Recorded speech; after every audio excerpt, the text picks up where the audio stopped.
German Shepherd invades Coma girls. Room. What he does shocked the entire hospital. In the middle of a stormy night at St. Mary's Hospital, chaos erupted when a drenched German Shepherd forced his way past security and barged into the room of a 6-year-old girl lying in a coma. Nurses screamed, guards rushed, and doctors feared disaster. What unfolded on her hospital bed was beyond belief, and it left the entire hospital stunned. Before we dive deeper into this emotional story, let us know where you're listening from in the comments. And don't forget to hit like and subscribe to support our channel. It was a cold night in Chicago. Rain fell in a steady drizzle. Not harsh, but relentless. The kind of rain that seeps into the streets and lingers in the air.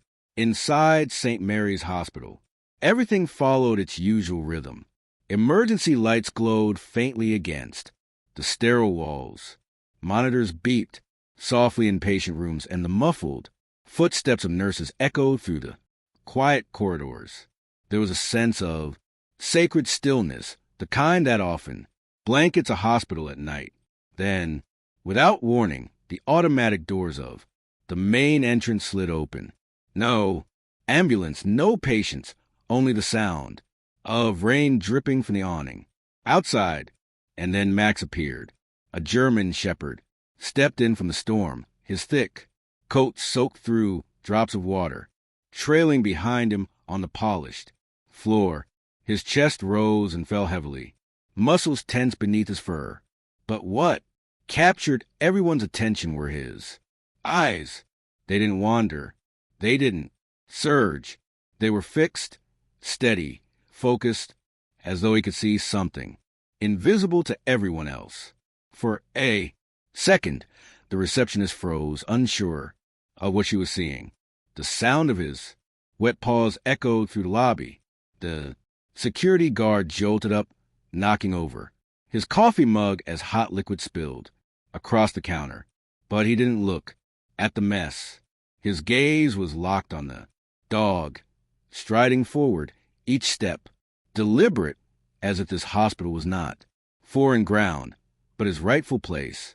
"Hey, stop right there." The guard barked, one hand reaching toward his belt, the other raised in warning. But the shepherd didn't stop. Instead, he quickened his pace, slipping past with an agile side deep. There was no growl, no show of teeth, no aggression, only purpose. It was as if he were running out of time, as if he already knew exactly where he needed to be. The receptionist finally gasped, one hand flying to her mouth as the German Shepherd pressed further inside. The sound of his paws echoed down the hallway like a ticking clock. A nurse peeked out from behind the counter, her eyes widening. "Where did he come from?" she whispered, her voice trembling. "This is dangerous. Call security. Upstairs." By now, the late-night staff had taken notice. Nurses emerged from their stations, some instinctively, backing up against the walls, pressing themselves out his path. A German Shepherd loose in the hospital, dripping, wet, panting, moving with absolute determination. Nothing about it felt right. Yet there was something different. Max didn't growl. He didn't bark. His jaw stayed shut, his focus unbroken. He wasn't frantic or lost. He was following a path only he seemed to know. A young orderly in a blue scrub top rushed forward, dragging a rolling cart in an attempt to block the hall. "Whoa, whoa, stop him," he shouted. Max didn't hesitate. With a swift side deep, he avoided the cart, his paws skidding briefly on the polished floor before he regained his stride. Not once did he look back. His eyes remained locked ahead like a soldier on a mission. "Where is he going?" a nurse cried. "Pediatrics," another voice answered, sharp with disbelief. "He's headed toward pediatrics." Chaos spread as voices overlapped. Orders, speculation, fear, but nothing slowed Max down. The rain outside continued its steady rhythm, while inside his wet paw prints formed a trail. Across the linoleum, a line of intent. Cutting through the hospital, the elevator was occupied, so Max veered toward the service stairs without breaking pace. At that very moment, a janitor carrying a mop bucket nearly collided with him. The man froze, startled as Max bounded past, the bucket tipping and water spilling across the steps. Before the janitor could even shout, Max was gone, climbing higher, faster toward his destination. Upstairs, the security radio crackled. Loose dog in the children's ward. Repeat, German, shepherd loose in pediatrics. Immediate containment requested. The radio message carried a weight that everyone in the pediatric unit understood. A German shepherd running loose in the children's ward at night was not something to take lightly. 2 night shift nurses positioned themselves at the hallway entrance, their nerves on edge.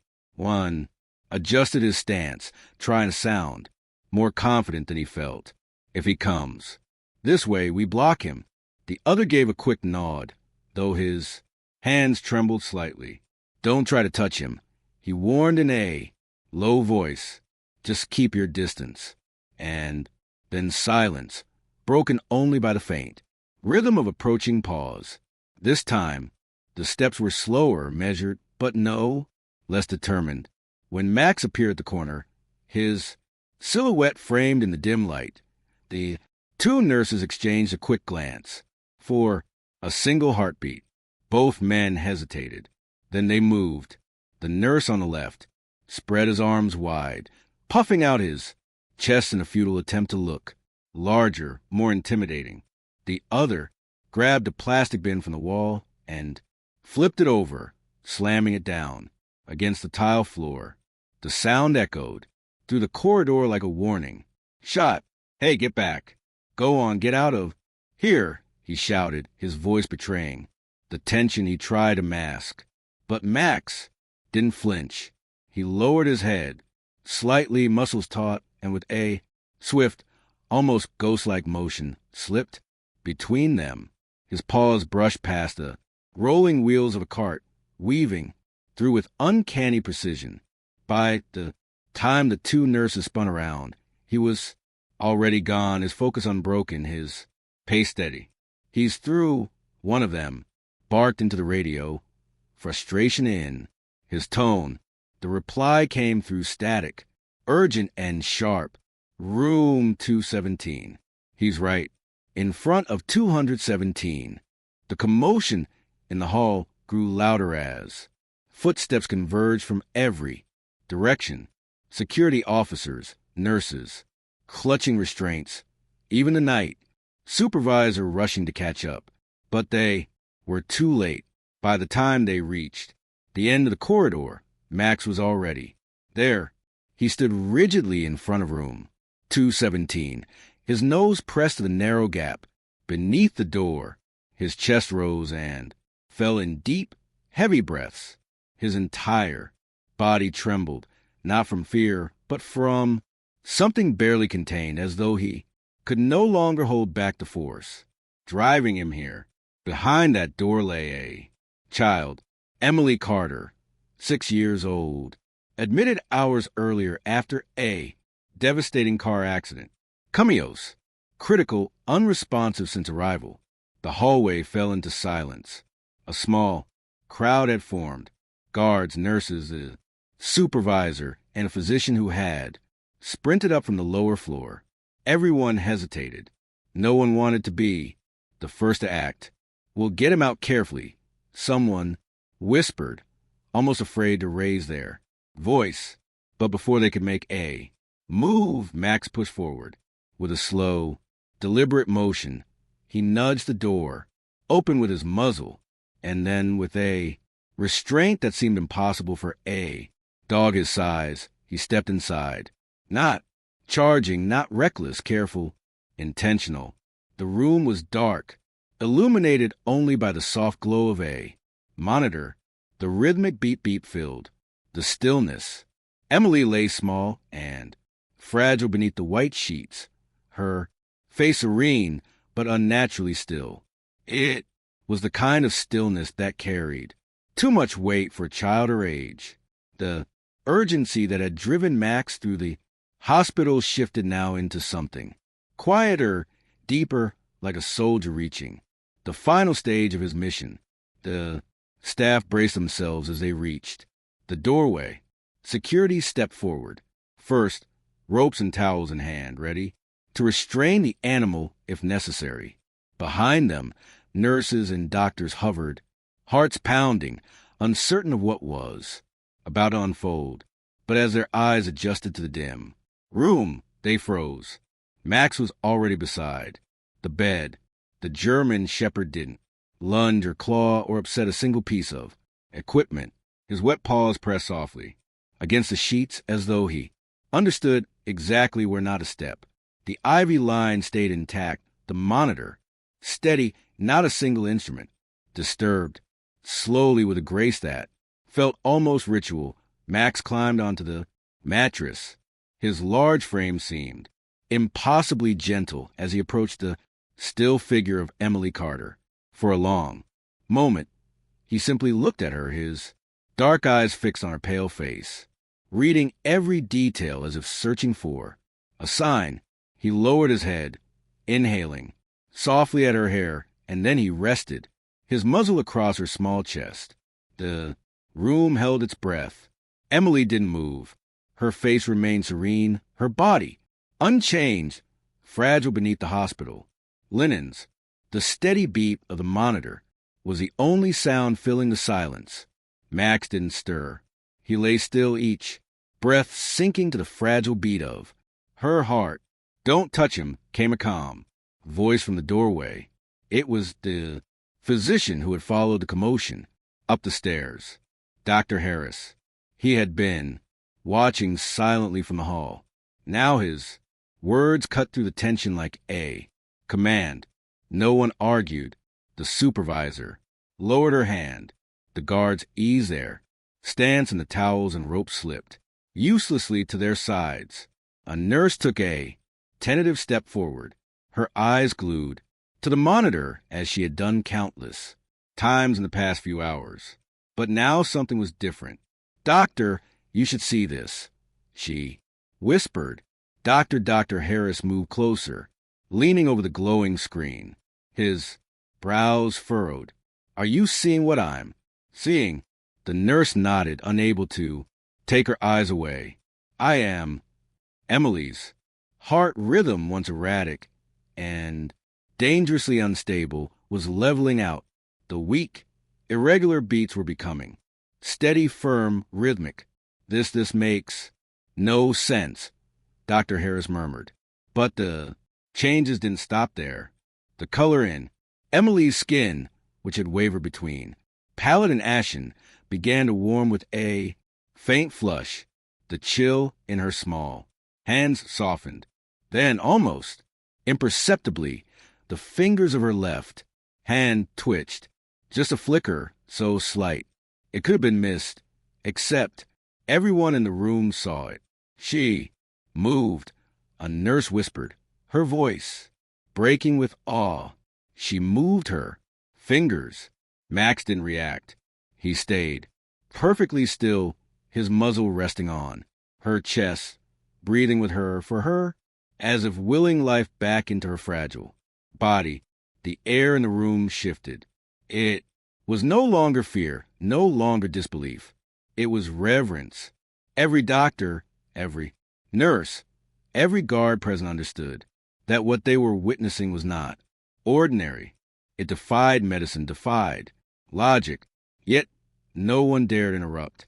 The monitor beeped steadily, each sound now carrying the weight of hope. It was as if the room itself whispered, "She's coming back." The room was hushed, broken only by the steady rhythm of the monitor and the sound of Max's breath, rising and falling in perfect time with Emily's. No one dared move. And then From the hallway, a voice cut through the silence. "Excuse me, can someone tell me what's going on here?" Heads turned.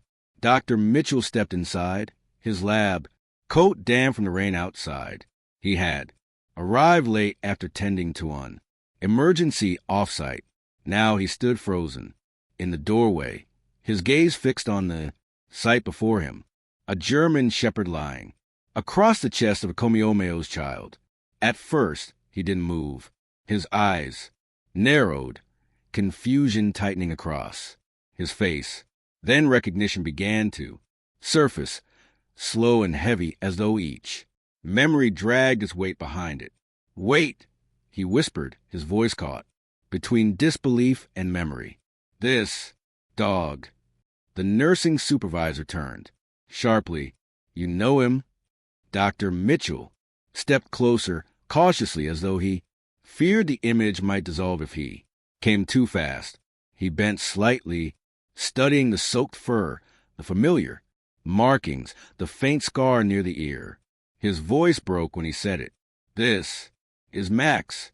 The name fell into the silence, like a key turning in a long-forgotten lock. Murmurs rippled through the staff. "Max," a nurse repeated. "Dar." Mitchell's eyes moved from Emily to the German shepherd and back again. His expression tightened, his throat dry as the memory pressed in. "He belonged to her," he said softly. "Emily, he was with her during the accident. Everyone thought he died at the scene." The supervisor's eyes widened. "You're certain?" "Yes," Dr. Mitchell answered, his voice steady despite the weight of the truth. "I remember her parents asking, begging for news of him. We searched nothing. People said he must have been trapped in the wreckage or lost in the storm. He was never found." Silence blanketed the room again. Then a nurse broke it. "Check for a chip." Moments later, another nurse returned with a portable scanner. She moved carefully, slowly, not daring to disturb the moment, but Max didn't flinch. He didn't lift his head from Emily's chest. His eyes remained closed, his breath steady, as if the only thing that mattered in the world was the girl. Beneath him, the scanner beeped. Signal detected. Code identified. The nurse's voice shook as she read the result. Aloud. Identification. Max owner, Emily. Carter, age 6. For a single heartbeat, the room was suspended in stillness. Then the truth broke over them like a wave. This wasn't a stray dog who had wandered in from the rain. This was Max. Emily's Max, the one they believed she had lost forever.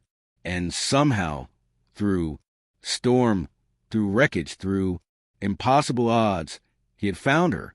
The news spread quickly through the hospital. Calls were made, urgent voices, carrying the impossible truth. The girl, in room 217, was no longer alone. Her mother was the first to arrive. Rachel. Carter rushed down the corridor, her face pale, eyes swollen from days of sleeplessness and tears. She had barely eaten, barely spoken since the accident, but now she ran as if fleeing her own grief, desperate for whatever waited beyond that door. When she reached the threshold, she froze. There on the hospital bed lay her daughter, still and fragile under the pale sheets, and stretched across her chest was a dog, soaked, silent, unmoving, a German shepherd she knew as well as her own heartbeat. Her voice caught in her throat. Max. It was the same name she had called 100 times in the storm, never answered until now. The word came, out cracked, broken, as though she wasn't sure it was real. Slowly, the dog lifted his head. His eyes met hers. He didn't bark, didn't wag his tail, didn't move beyond that steady, unblinking gaze. But Rachel knew. Her knees buckled, and she collapsed onto the cold tile floor, covering her face with trembling hands. She began to sob. deep, raw sobs that filled the corridor outside the room. My God, you came back. You came back for her. The nurses stepped aside, allowing her space, their own eyes glistening with tears. They didn't bother to hide. Moments later, Daniel Carter appeared. His pace was slower, but the moment he reached the doorway, he stopped short. His breath hitched as his eyes fell on the sight before him. His wife crumpled on the floor, his daughter lying still in the bed, and Max stretched protectively across her small chest. For a long moment, he couldn't move. Is it him? He asked, his voice. Rachel lifted her tear-streaked face, nodding with all the strength she had left. It's him. It's Max. Daniel stepped forward, his hand reaching for the doorframe to steady himself. Then quietly he dropped to his knees beside his wife, one arm wrapped around her shoulders as they both gazed at the dog who had somehow returned from the impossible. Max's eyes flicked toward them briefly, acknowledging their presence. Then, with deliberate calm, he lowered his head once more to Emily's chest as if reminding them, not yet. I'm not leaving her yet. In that moment, no one questioned it. No one spoke of protocols or rules. The presence of the German shepherd was undeniable, unshakable. He belonged here, and for the first time since the accident, hope filled the room. The supervisor cleared her throat, her voice low but firm. We should arrange to move him, maybe find another room where he can stay until visiting hours. But before the thought could settle, Dr. Mitchell spoke, a faint but certain smile tugging at his face. He's not a visitor. The words carried weight, and the room stilled. Every set of eyes turned toward him. He's part of the treatment now. At first, there was only silence, but slowly a murmur of agreement passed among the staff. No one could deny what they had seen. Since Max had arrived, Emily's vitals had steadied, her color had improved, and most of all, there was a presence in the room that no machine, no medication could replicate. Rachel rose from the floor and stepped closer to the bed. Her trembling hand reached out, brushing over Max's damp fur. He closed his eyes, but did not move, as though he understood he still had work to do. He's not done yet, she whispered, her voice breaking. He won't leave until she's safe. In the days that followed, the entire hospital seemed to change. Staff who once rushed through their routines now slowed their steps when they passed room 217.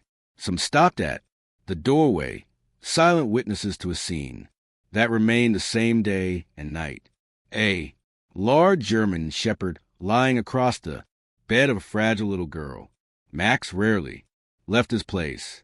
He ate little, slept even less, always remaining there, as if his time was not measured in hours, but in heartbeats shared with Emily.